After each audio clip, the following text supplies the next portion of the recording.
Welcome to the kill-death ratio, where I count all my kills and all my deaths. Today, I'm playing God of War Ascension. Developed by Santa Monica Studio for the PlayStation 3 in 2013, Ascension is the final entry set in ancient Greece, but serves as a prequel to the entire series. Upon finding out Ares tricked Kratos into killing his own family, he breaks his blood oath, which leads to his imprisonment and torture by the Furies. Naturally, he escapes, and plenty of over-the-top violence ensues. I've covered every major God of War game, so after this, we'll finally find out the exact number of kills Kratos racked up across all 8 games. So let's pick up those blades of chaos one last time and get swinging. Spill the blood of your enemies.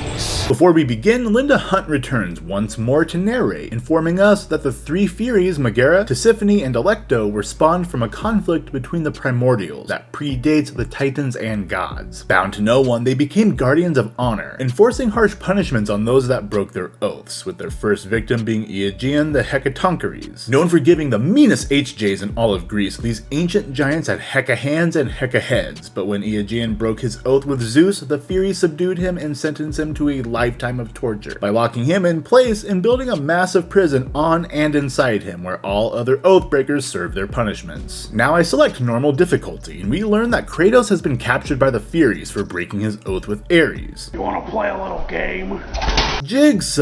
Megaera's idea for a game is a one-sided boxing match she gets carried away with when she breaks his neck restraint. That gives Kratos enough leeway for him to begin his fight back as we dodge her attacks in this new mechanic that does away with button prompts and has the player use the thumbstick to dodge, similar to Callisto Protocol's dodge system. After utilizing the 5Ds of dodgeball, Kratos yanks his blades free and tackles the Fury to the ground below. She runs off to allow Kratos the opportunity to spill some blood by murdering her parasites and minions, who involuntarily serve her when her bugs infect them. In a particularly triggering move for those with trypophobia, Megaera's parasites come out of her chest holes. Inspired by the Suriname toad, they wanted to take something ordinarily sexy, being Megaera's cleavage, and turn it into something revolting. Crazy bustier style armor, but every time you look, you're going to be punished. They wriggle into the arms of Aegean and instantly transform into a giant bladed handbug to begin our first boss fight. After a few minutes of trading blows, we add one of the Hecatoncheires' many hands to the count. Not really in the mood to celebrate, Kratos dodges the Hecatoncheires' attempts to high-five him because he's on a mission. Kratos continues chasing Megaera, bumping his kill total over 100 with a variety of enemies and a sequence with a camera angle that made it difficult to keep track of where I was. With some angry assistance, Kratos is pushed into the next section with fervor, where he proves without a shadow of a doubt that he is definitely a cat person. Megaera spots Kratos committing several felonies and breaks some rock to stop the lift in its tracks. If he would have just waited a minute, the elevator would have chewed right through it, but instead, Kratos begins climbing and gets chewed up twice as a result. So once he climbs up, he's showered with titties and affection until he's ushered away by a woman with a big ego. Come with me and experience the greatest of pleasures. If the greatest pleasure is lying, then yeah, Kratos, you're in for a hell of a treat. Turns out he isn't really into the whole lying thing though, and tackles Tisiphone in disguise. But before he can show her his greatest pleasure, her sister Megaera knocks him off her to do some more fighting against her minions, while showing Kratos their new breakthrough in dental technology that allows for the growth of new teeth within seconds. After damaging Aegean's brand new teeth, he launches Kratos onto a new section of his massive body, where we fight another one of the parasitic Hecatoncheires. Taking inspiration from his favorite movie rat, Kratos uses the Mega Evolved Scyther to hack away at the Hecatoncheires until it's subdued by Aegean's bite. This allows Kratos to swing his blade into the stomach of Megaera so he can pummel her until she's added as the first Fury on the kill count, which subsequently leads to the death of Aegean as well, finally freeing him from his eternal torture. That concludes the opening level of the game that took the team a long time to develop because they needed to create in-game mythos surrounding Aegean while trying to scale everything up to make the opening level something epic. For me personally, I thought it fell a little short of that. The previous games all have this insane opening level with the Hydra, Colossus, and Poseidon serving as truly massive battles to begin their respective games. While I think the Hecatoncheires is cool, I don't feel the same about the battle with the Fury and found her to be the weakest boss to open any of the console-based games. Kratos takes an amulet off Meg's body as the narrator sends us back 3 weeks when Kratos got a visit from a sleep paralysis demon telling him he's hallucinating things. He proves it by revealing Kratos has been chilling in a dingy, dusty, drab-ass room all by himself. The Shadow offers to help Kratos free himself from Ares' bond, but first must travel to Delphi and speak to the Oracle there. I do exactly that, traversing the land and increasing my kill total to over 200 with new and old enemies alike, including the fucking awesome looking juggernaut that took the place of the classic Minotaur. Director Todd Pappy wanted something different than the same old Minotaur we've been fighting since 2005 and tasked the art team with developing a new intimidating animal-based character. We saw a few iterations featuring a bear, a crocodile, a rhino, and a boar, but the elephant was the clear favorite despite the trunk causing some difficulties during the animation process. While exploring this area, there's a painting with a code in it. Once cracked, it supposedly was a reference to Santa Monica's next game that wound up being cancelled. Guess we'll never know what Kujik Fiik Mikchikuch could have been. I rack up a few more kills on my way through some mountains until Kratos locates a giant mechanized python based on the earth dragon slain by Apollo in Greek mythology. We're treated to the scenic view on our way up, adding a manticore hatchling right before the one and only chimera in the game climbs up to get a taste. This next section has us finding and activating 2 more mechanical snakes in order to power the Tower of Delphi to gain access to the temple. While doing this, I'm able to increase the kill total to 305, while adding a couple more dumb avoidable deaths. Kratos approaches the temple, paying no mind to the man who spilled his apples intended as offerings to the Oracle. Yo, if those are honey crisps, I'll take one off your hands right now, and I'll make sure you get an audience with the Oracle, bro. Ugh, the red delicious? You deserve your fate! Once the adult manticore takes care of the apple man, it turns its attention to Kratos and loses a wing in the process. Once grounded, it calls upon some hatchlings for assistance, which only delays the inevitable. With the temple now accessible, Kratos moves onwards in search of Delphi's Oracle, but is again put into a position of animal control. Kratos copes with that by huffing some Greek gas, making him trip out and enter the Upside Down. We then cut to some workers slaving away on a statue while they get chewed out by this blinged out boomer for requiring basic human necessities such as food and sleep. Well, back in his day, they didn't have such commodities, so he sends one lucky fellow into a permanent sleep. Grandpa backfills the newly vacated position immediately and begins their working relationship with a stern fuck you before turning on the hourglass and taking the lift down below. I obtain the last godly power from my blades and pretty much use the soul of Hades throughout the game, ignoring the powers of Zeus, Poseidon, and Ares while eliminating the Sirens, Satyrs, Talos, and Wraiths that made the mistake of throwing hands with the ghosts of Sparta. Those kills don't remain unchecked though, because I have another 2 deaths to show you. Eventually we break the hourglass, which allows Kratos to take the lift down where the Oracle resides. The cantankerous lordling from earlier tells Kratos to leave an offering, but we ain't got time for that nonsense and keep walking. I have come to see the Oracle,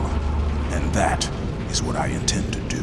Castor throws a hissy fit and tells his slaves to remove Kratos, but a simple mean mugging is enough to send them running. He removes his tunic to reveal some shit straight out of Total Recall, with his little brother Pollux being an even bigger asshole. This begins our fight sequence with these two, that starts out with Kratos chasing after them as the ground crumbles beneath us. I died 3 times here due to misjumps and misclicks. Once that sequence is finished, we land on a platform to find the Oracle off in the distance, clearly under the spell of Castor and Pollux, who now get the distinct pleasure of meeting my blades. After realizing they're about to lose, they send the Oracle falling into the abyss, where we follow, ripping the shriveled Pollux from Castor's body and crushing him beneath our foot after our freefall. We take the amulet from Castor's lifeless body that allows us to change the environment around us and solve puzzles. Kratos attempts to use the amulet on the Oracle to reverse her impending death, but unlike Castor and Pollux, the amulet does not work on her. We can count how many times Kratos has shown compassion on one hand during his time in Greece, and one of those times is right here, when he takes Alethea's hand while she informs Kratos on what to do next. She explains that the Furies will continue to infect his mind unless he goes back to Ares, but that their son Orcos has and will continue to assist Kratos on his path towards freedom. In order to defeat the Furies, we need to get to Delos to find the eyes of truth that will allow me to see through their endless illusions. Armed with that information, we make our way down to the shore, rocking the bodies of these beasts with big nasty hooks, until we find the docks and board the ship that will take me to Delos. When Kratos spots Orcos, he launches into an angry interrogation fueled by distrust. Despite being the one that forged his bond with Ares, Orcos recognized the injustice of Kratos' oath, which convinced him to help him instead of standing idly by while Ares molds Kratos into the warrior that will bring down Olympus so that he and the Queen of the Furies Alecto can sit on Zeus's throne. Well, Ares, you partially succeeded in that goal. Bravo!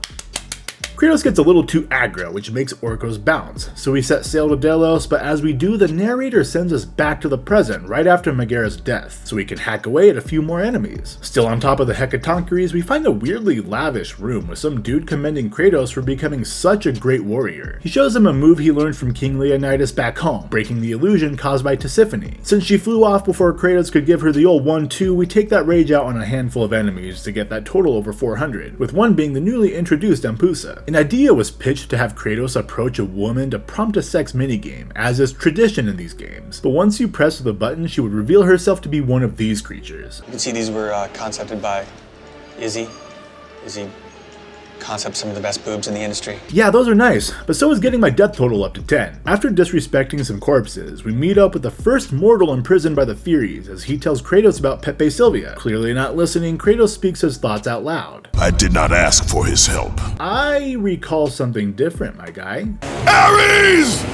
Destroy my enemies, and my life is yours. Whatever, it's semantics, let's just get back to the killing, okay? With that out of the way, Tisiphone sends her demon after me, but fails to do anything but increase Kratos' heart containers. We jump back to the ship as it approaches Delos containing the broken down statue of Apollo built by Archimedes. They whine about how cursed the place is and waste zero time pulling out to get their seamen far away. As soon as we step foot on Delos, Kratos has to show these guys who the real GOAT is. If you like and subscribe, you yourself will be considered the GOAT by myself and Kratos, so go ahead, do it, because these guys didn't, and look what happened. Kratos climbs the statue of Apollo and casually saves an innocent life for once by making sure he isn't impaled by a spear. Kratos continues climbing, falling to his death another time, then taking on any enemy that gets in his way, including the sea monster that randomly attacks a couple times and quickly leaves. Once I reach Apollo's gauntlet, another illusion greets us, with Spartans demanding Kratos return to them to lead their army. But Kratos is used to this fuckery by now. Realizing their illusions are trash, Megara and Tisiphone team up against our pale warrior, sending Spartan soldiers after me to increase my kill total by 30. Growing sick of their games, Kratos grabs Megara and shows us why she was missing her right arm at the beginning of the game. This prompts the next boss fight where the sisters gang up on Kratos like we're in a schoolyard and succeed in adding another 3 deaths. Once I get to the end of the fight, we're forced into a QTE sequence as the series likes to do, and while using the thumbstick is nothing new, this is the only time this game uses it in the QTE, so I failed it here, but thankfully doesn't lead to a death. We watch as the sea monster drags our destination into the ocean while we finish off Tisiphone, but then Alecto joins her sisters and we find out we only killed an illusion. Kratos gets locked in place by some black gunk until Orcos arrives to usher him away from the situation. He gives him the Orcos stone that allows Kratos to create a clone of himself that we can use in battle and to solve puzzles. Before leaving, he informs Kratos we need to find another way to the Eyes of Truth now that the lantern is taking a saltwater bath. Orcos quickly became one of my favorite side characters in the series, and is played by the one and only Troy Baker, previously seen on this channel learning how to golf. Director Todd Pappy loved the regalness of his voice and thought him perfect for the role, and I think he made a great decision here. This game wound up being the first in the series to utilize what they called VOMO, since they did the voice and motion capture at the same time. Series veteran TC Carson loved this process and had the most fun playing Kratos because of that. Makes me feel kind of bad that this wound up being his last time playing the character. Cool, I mean, I really would like to do more of this. With my new tool in hand, we continue to ascend the statue and rack up even more kills and even more deaths along the way. During my playthrough, my HDMI began flickering randomly, which led to this one. Using the amulet of Ouroboros, we repair the statue and bring the lantern back to its original location, then promptly fucking die again. Continuing to move up the statue, we encounter even more enemies until Kratos needs to find a way to the lantern when he spots a manticore minding its own business, and we simply can't have that. So we jump on that some bitch and take it for a ride to the lantern, where I earn another 3 manticills. Inside the lantern, we locate the Eyes of Truth, but first Orcos requests a quick therapy sesh with Kratos and uses those big, broad shoulders to cry upon. He reveals Alethea, the oracle killed by Castor and Pollux, was his beloved and had her eyes torn from her face by Ares and the Furies for trying to uncover their treasonous plot. And those are the same eyes we need to obtain to see through the Furies' illusions. I'm ready to end these fools, so I yoink those eyes most expeditiously, but right when I do, the platform descends to take me to what is widely considered one of the most most difficult sections in any God of War game. The Trial of Archimedes sends 3 waves of enemies at you without any checkpoints. The most difficult one is the first as you face off against Gorgons and Sirens. There are no chests to refill your health or magic meters, so I relied heavily on the Soul of Hades to return health orbs to me when ending live. The next wave throws Harpies, Amazon Warriors, and a Talos at you in tight quarters, with a moving flamethrower forcing you to pay attention to your surroundings. I failed during the trials once to get my death total up to 18, but the next time around I fly through the first 2 waves and completely obliterate the Centaur and Wraiths in the final wave. Once we pass the trials, the Furies reveal themselves having captured Orcos. Tisiphone's demon is about as bad as Mrs. Coulter's as it jacks one of my toys so that Alecto can trap Kratos in black gunk again, leading to his imprisonment atop the Hecatoncheires. Now we jump back to the present again after stealing back the Orcos stone from the demon. I push my kill total over 700 by fighting the 2 empanadas before going back home to kick my feet up a bit. Kratos checks on his daughter Calliope before getting frisky with the missus. But wait, Kratos never bought her that ring? Realizing it's an illusion, Kratos pulls back, whereas Alecto tries to convince him to live inside this Black Mirror episode as long as he continues to serve Ares. After very cordially and politely declining her offer, Alecto shows us her final form by morphing into the same sea monster we were seeing on Delos and takes the fight to the sea. I land on a ship and fight against Tisiphone and her fake Spartan warriors. Alecto interrupts our fight to show us her tentacles, but Kratos ain't into hentai bro, so I hack away at them until we begin this awesome QTE sequence with Kratos dodging and swinging on them until we cut one off completely. With that finished, we take to a platform and begin our fight with Alecto and eventually Tisiphone and her demon. After a few minutes of chaos, we start by eliminating the demon for kill number 707, then walk over to a distraught Tisiphone to make her kill number 708. Now with just 1 remaining, Kratos wastes no time tearing Alecto apart with the Blades of Chaos. Free from their illusions, Kratos returns home to Sparta, where Orcos is there to congratulate him on his victory. However, Kratos still isn't free. Orcos reveals that Kratos must kill him to free him of his bond with Ares. He's weirdly reluctant here, whereas in the other games I feel like he just gut him immediately. But he does the deed, and since I wasn't prompted to kill him myself, Orcos will not be added to the count. With his bond eliminated, all of his horrible actions come rushing back and will haunt him for the remainder of his days. He commits insurance fraud right quick and sets out on the rest of his journey. We get the title card and end our time with Kratos, so let's go ahead and check those final numbers. I finished God of War Ascension with a total of 709 kills, easily the lowest body count among the console-based games. As always, the Blades of Chaos were my most frequently used weapon, clocking in at 46% of my total kills. In a change to the norm, the Olympus sentries were removed in favor of satyrs as the most encountered enemy, making up over a quarter of the total kills. I ended up with 18 deaths, which gives me a solid kill-death ratio of 39.39. I completed the game in 8 hours and 20 minutes, giving us a kill on average every 0.71 minutes and a death every 27.78 minutes. But now that the franchise is finished, I have to provide some final stats from all 8 games. I finished the God of War series with a total of 7,790 kills, with the Blades of Chaos getting nearly 27% of that. However, if you combine the Blades of Athena and Exile into that total, it bumps it all the way up to 45.61%. I ended up with 119 total deaths, with the majority of those coming to various traps and jumping failures. That gives me a final kill-death ratio of 65.46. I finished the entire series in 86 hours and 49 minutes, giving us a kill on average every 0.67 minutes and a death every 43.77 minutes. And that concludes the God of War franchise. It's been a hell of a ride with a lot of kills to count, and as promised, I'm offering one viewer a $50 gift card for having the closest guess to the overall kill total of the franchise. With a guess of 8,420, Mr. Bird and Friends got within 630 kills of the final total. Hit me up on Twitter or shoot me an email and we'll work out the details. If you made it all the way to the end and followed me through this journey from that first God of War video back in November, thank you so much for watching, and as always, I'll see you next time. I'm King Deschain, signing off for now.